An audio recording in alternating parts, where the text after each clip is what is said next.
My name is Claire Weston. I am 34 years old.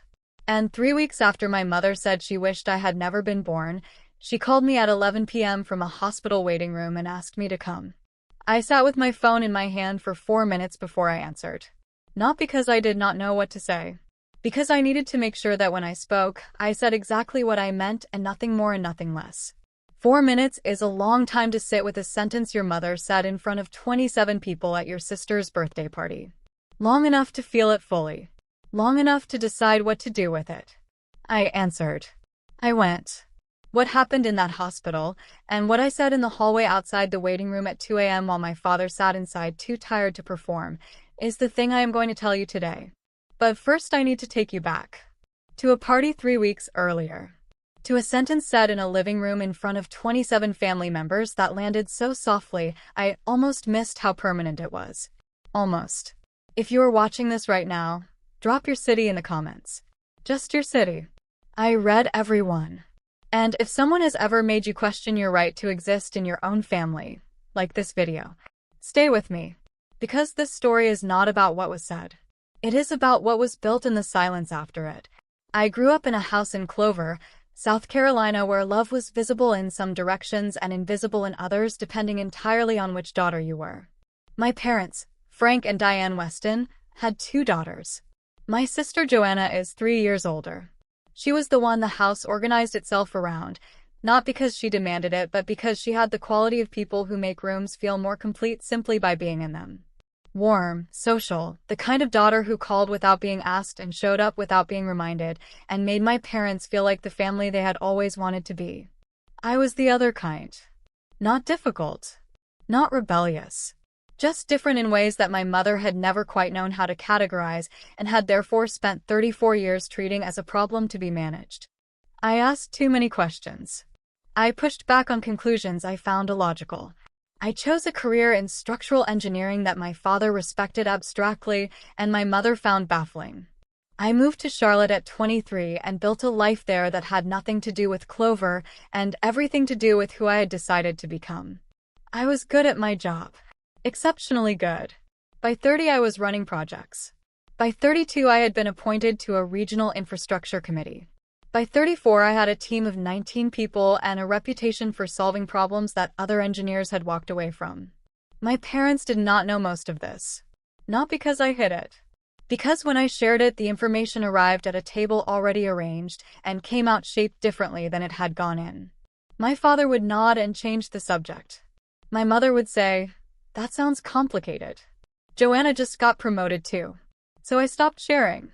I built quietly. I kept my own records.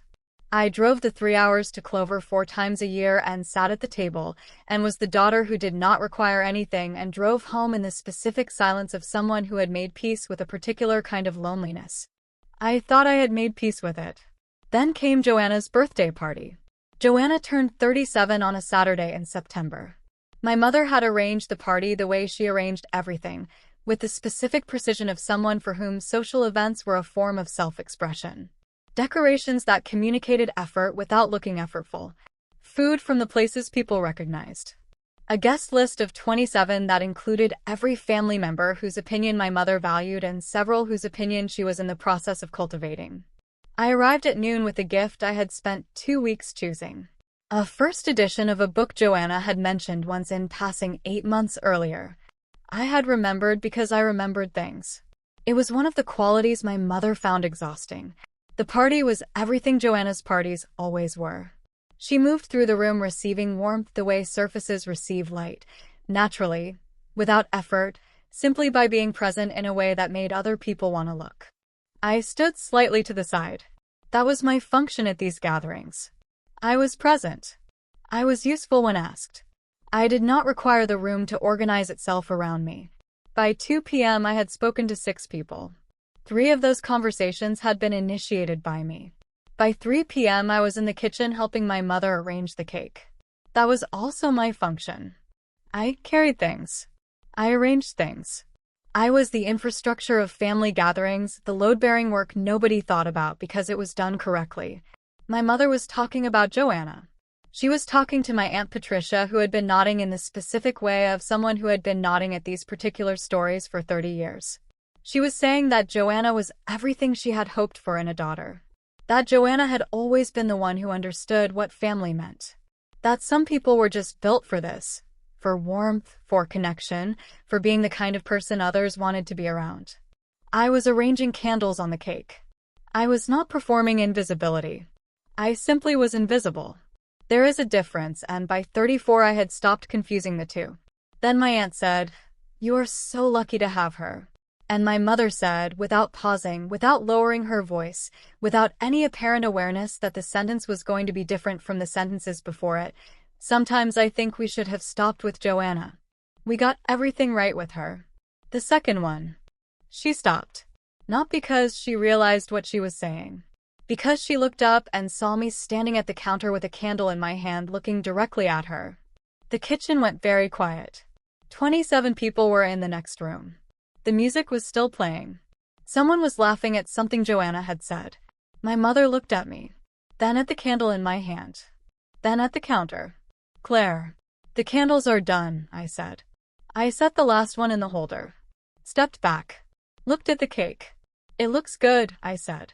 Then I walked out of the kitchen. Through the living room. Past 27 people who did not know what had just happened. Out the front door. To my car. I sat in the driveway for 11 minutes. I did not cry. I was too precise for that. I was the kind of person who, when something devastating happened, went very still and very quiet and very specific, the way you go still when you are calculating load-bearing capacity and the number has just come back wrong.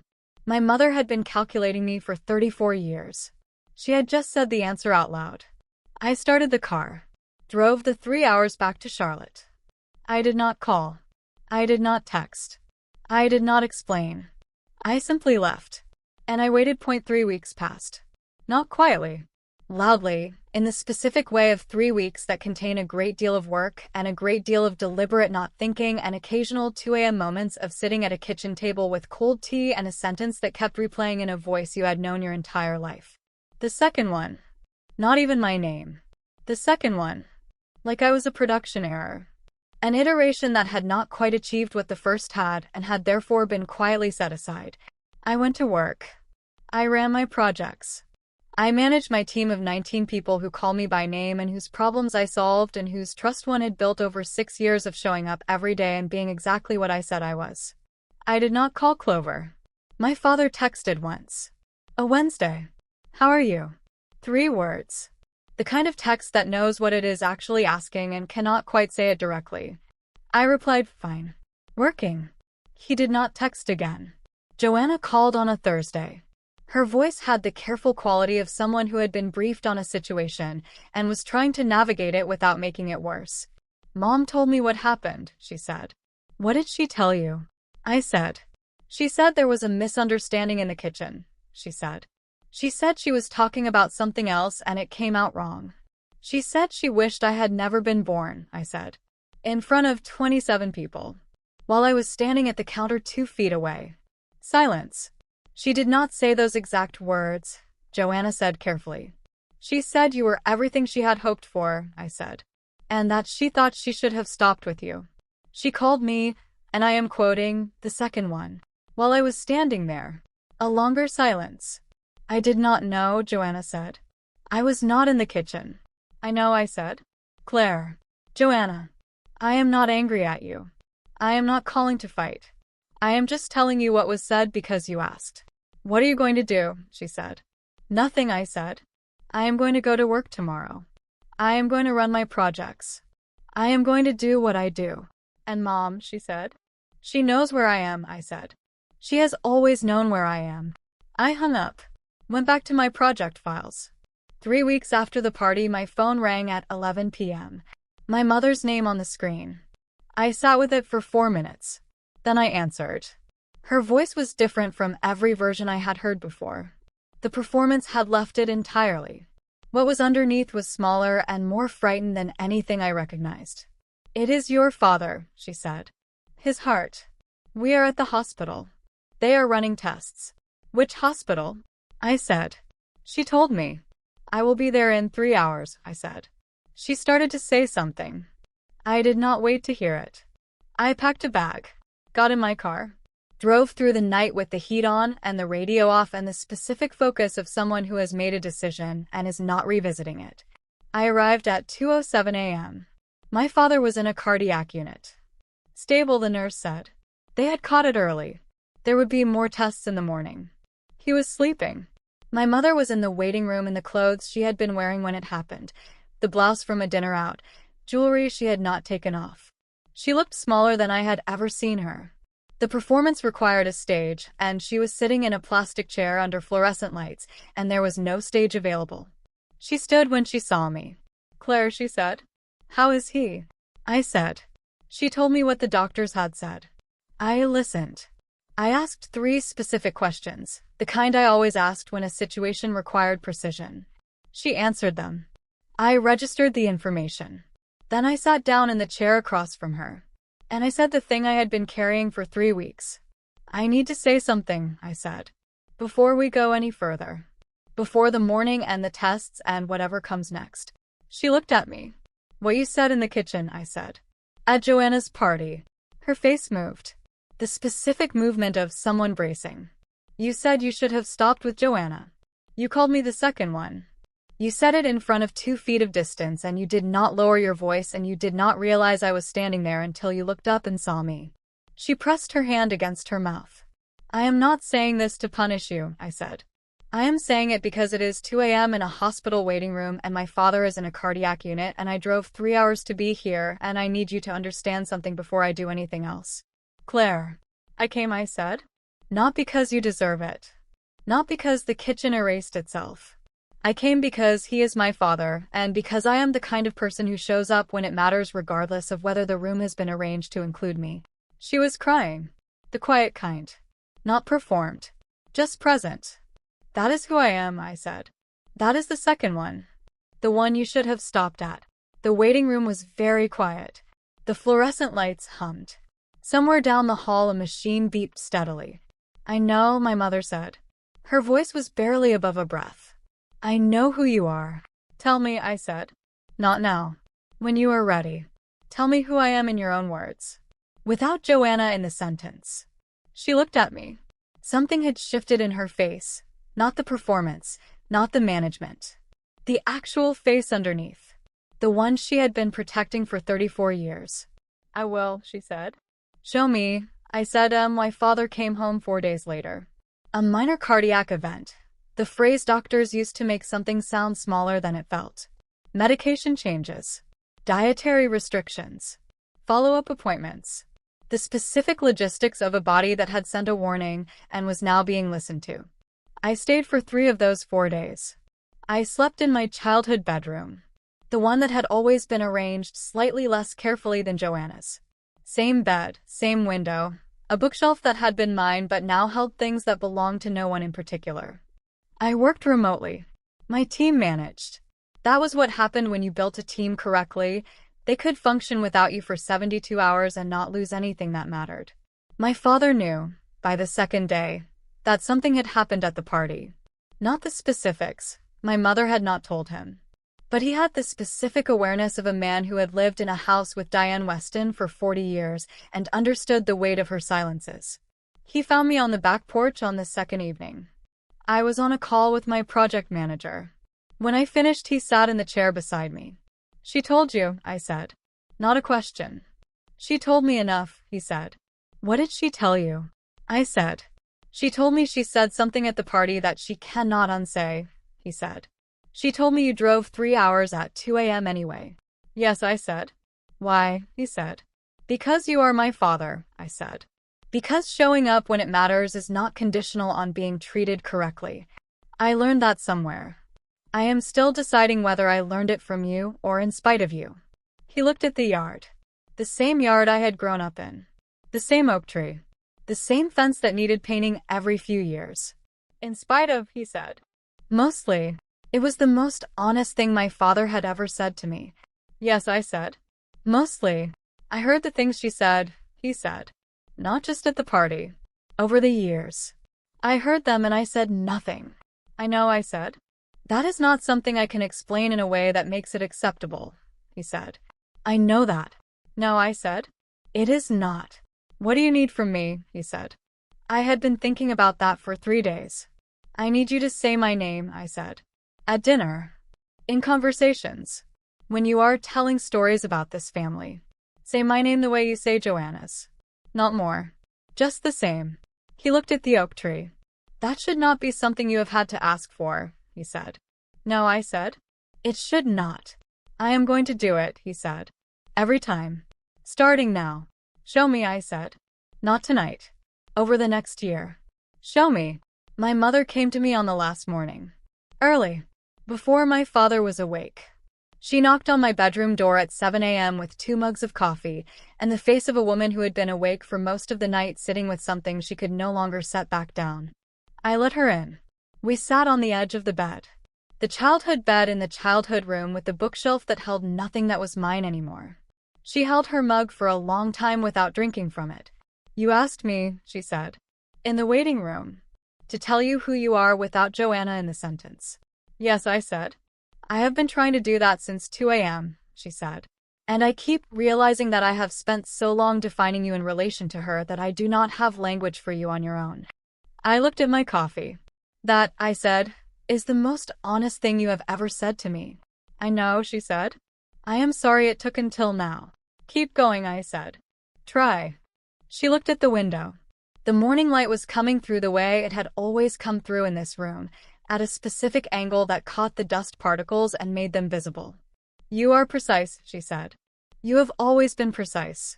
When you were 7, you told me the recipe was wrong and you were right. When you were 12, you corrected your teacher in front of the class and you were right. When you were 16, you told me the family budget had an error and you were right. I know, I said. I called it difficult, she said. It was not difficult. It was accurate. You were always accurate. Yes, I said. I did not know what to do with accurate, she said. Joanna was warm. Warm was something I understood. Accurate was, she stopped. Accurate was a mirror I did not always want to look into. I looked at my mother, 61 years old, sitting on the edge of a childhood bed holding a mug of coffee at 7 a.m. being more honest than she had been in 34 years combined. That is who you are, she said. Without Joanna in the sentence. You are the one who is always right even when nobody wants to hear it. You are the one who drove 3 hours at 2 a.m. You are the one who arranged the candles on the cake and walked out without making it about yourself, even though it was entirely about you. Yes, I said. I should have said it sooner, she said. Yes, I said. I am saying it now, she said. I know, I said. Thank you. We sat with our coffee for a while. Not resolving everything, some things do not resolve over coffee, but sitting with it. Letting it be real. Letting the morning light make the dust visible, and not looking away from what was in the air. I drove back to Charlotte on a Sunday afternoon. The same road. The same 3 hours. The heat on because October in South Carolina still needed it in the mornings but less by the afternoon. I thought about the candles on the cake. About 11 minutes in a driveway. About 4 minutes with a phone in my hand at 11 p.m. deciding whether to answer. I had answered. Not because I had forgiven everything. Forgiveness is not a switch. It is a direction. You point yourself toward it and you walk, and some days you cover more ground than others and some days you stand still, and that is also allowed. I had answered because I was the kind of person who showed up when it mattered. Because that was who I was without Joanna in the sentence. Because 34 years of building something in silence had made me precise and accurate and load-bearing in ways that did not require anyone's acknowledgement to be real. My father called that evening. He said my name twice in the first sentence. Deliberately. The way you do a thing when you have decided to do it and want the person to know the decision is intentional. I noticed. I did not comment. I just answered his questions and let the conversation be what it was. That was where it started. My name is Claire Weston. I am 34 years old. My mother said she wished I had never been born at my sister's birthday party in front of 27 people while I was standing 2 feet away holding a birthday candle. 3 weeks later, she called me from a hospital waiting room at 11 p.m. I sat with my phone for 4 minutes. Then I answered. Then I drove 3 hours through the night. Not because the kitchen erased itself. Because I am the kind of person who shows up when it matters regardless of whether the room has been arranged to include me. That is not weakness. That is not the behavior of someone who does not know their own worth. That is the behavior of someone who has spent 34 years building something so solid that even a sentence in a kitchen cannot knock it down. My mother sat on the edge of a childhood bed at 7 a.m. and told me who I was without my sister in the sentence. Accurate. Precise. The one who is always right even when nobody wants to hear it. The one who drives 3 hours at 2 a.m. The one who arranges the candles and walks out without making it about herself, even when it is entirely about her. She was right. That is exactly who I am. I just needed her to say it. If someone has ever made you feel like the second one, the iteration that did not quite work, leave one word in the comments. Just one. I read every single one. And if this story reminded you that showing up when it matters is not conditional on being treated correctly, share it with someone who needs to hear that today. Subscribe. The next story is already waiting.